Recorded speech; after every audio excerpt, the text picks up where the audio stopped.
When the sleeper wakes. Item number: SCP-6778. Object Class: Keter. Special Containment Procedures.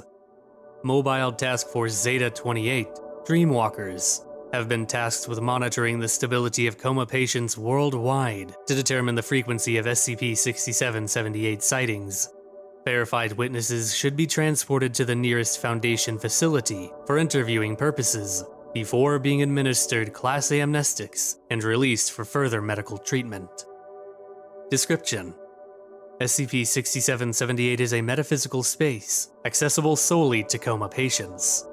All testimony of SCP-6778 is derived from individuals who experienced a state of prolonged unconsciousness.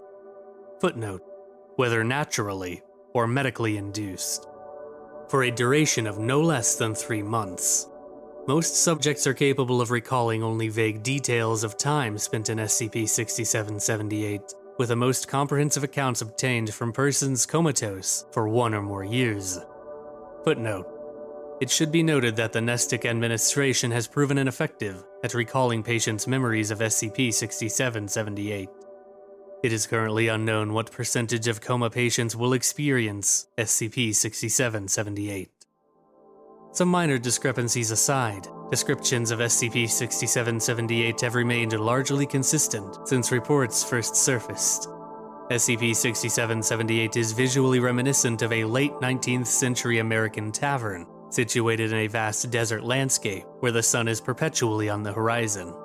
When identified by name, SCP-6778 is generally referred to by witnesses as Seven Sleepers Saloon, or some variation thereof.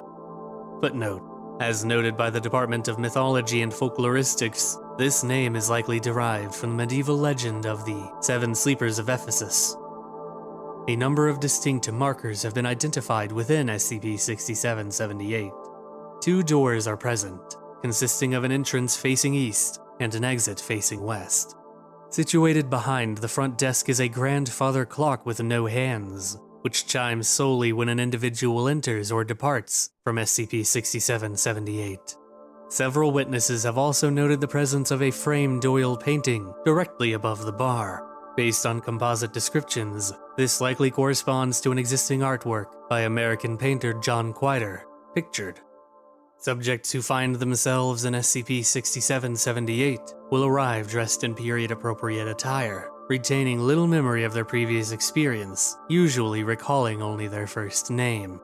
In this state, the subject is capable of interacting with other coma patients, similarly under the guise of tavern patrons.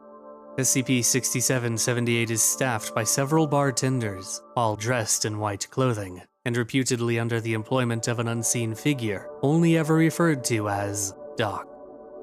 As well as alcohol service, SCP-6778 features live entertainment such as music, singing, and line dancing. Food is also available upon request, although provisions appear to be limited solely to broth. It should be noted that the appearance of individual SCP-6778 staff members and performers has been found to vary depending on the observer, typically taking on the physical characteristics of those close to the subject, such as friends, relations, or past romantic partners. SCP-6778-A denotes a separate humanoid entity which exists in SCP-6778, the precise nature of which remains uncertain. SCP-6778-A, usually identified by the name of Mr. Chance, is invariably described as a tall man of indeterminate age, dressed in a dark overcoat with black gloves and leather boots. The upper portion of SCP-6778-A's face is constantly obscured by a wide-brimmed hat. SCP-6778-A has never been observed drinking or dancing, instead remaining sat motionless at all times, with a stack of playing cards laid before it. It is not believed that subjects feel any compulsion to approach SCP-6778-A, but may do so willingly. Should the subject challenge SCP-6778-A to a game of poker, SCP-6778-A will agree. Footnote: regardless of previous experience, All subjects have recounted possessing an intrinsic understanding of the game of poker during their time in SCP-6778. At this point, all in-house entertainment will halt, while a crowd of customers encircle the two players. Upon completion, regardless of the game's outcome, the player must depart from SCP-6778, bidding farewell to their fellow patrons before drinking one final glass of ale. Those who win the match will pass through the eastern door, while those who lose will take the western exit. Following this, SCP-6778-A will silently reshuffle its cards before returning to its inert state, while the entertainment resumes. As of 2023, there have been 86 confirmed reports of SCP-6778 from coma patients in over a dozen countries worldwide. Of these cases, all have recounted playing poker with SCP-6778-A, and all have reported winning.